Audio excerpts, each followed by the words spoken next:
Kindle Scribe versus reMarkable Paper Pro. And the real question is whether the pricier one earns that difference once you're actually using it. Because both promise a paper-like writing feel, but one is built around Amazon's reading world, and the other is built to be a notebook first. Pay more for a workflow you won't use, and it's wasted money.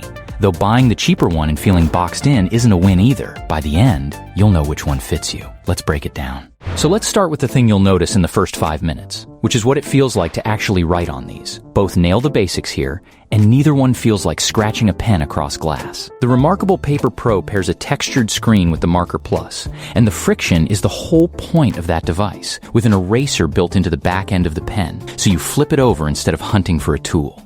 People who've had it for months keep landing on the same thing, that the resistance really is close to pen on paper. The Kindle Scribe, for its part, went after latency with this generation, with writing and page turns about 40% faster than before, and its premium pen never needs charging.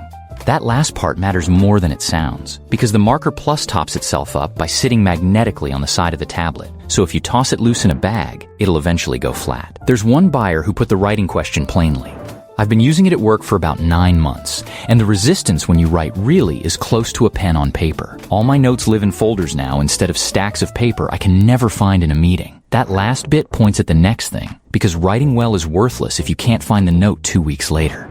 reMarkable is built around that with folders, tags, handwriting to text conversion, and sync to your phone and laptop, so notes follow you. Here's the catch, and it's a real one. That handwriting conversion and the cross-device sync run through a reMarkable account with a paid tier. So part of what makes the system work is an ongoing cost. Search is also thin, and buyers point out you can't reliably search inside the body of a note, only titles.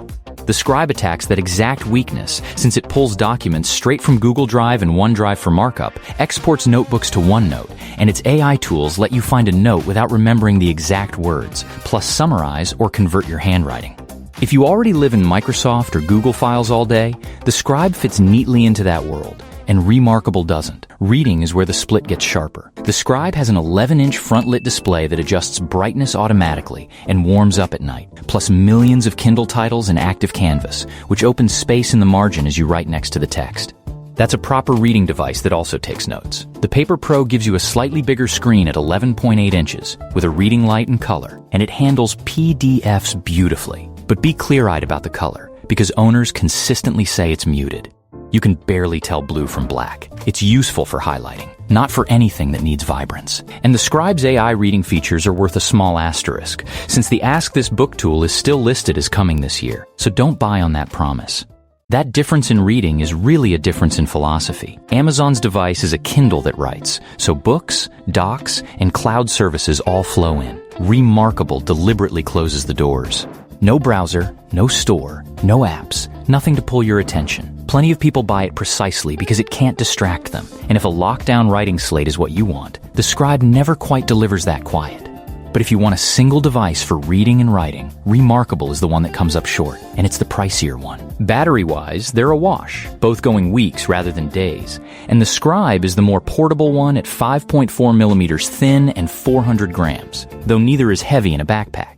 So where does the money actually go? The reMarkable costs quite a bit more, and you're paying for the color screen, the writing feel, the eraser pen, and a distraction-free system, with a subscription layered on top for conversion and sync, plus marker tips that wear out and get replaced. The Kindle Scribe is the cheaper of the two and includes 32 gigabytes, a pen that needs no charging, and the whole Kindle library and cloud import setup with nothing extra to pay monthly. One is a notebook you also read on. The other is a reader you also write on for less. Here's the call. For most people watching this, the Kindle Scribe is the one I'd buy because it handles reading and writing well, pulls in your Google and Microsoft files, and it's the cheaper of the two, so you're not paying more for doors that stay closed.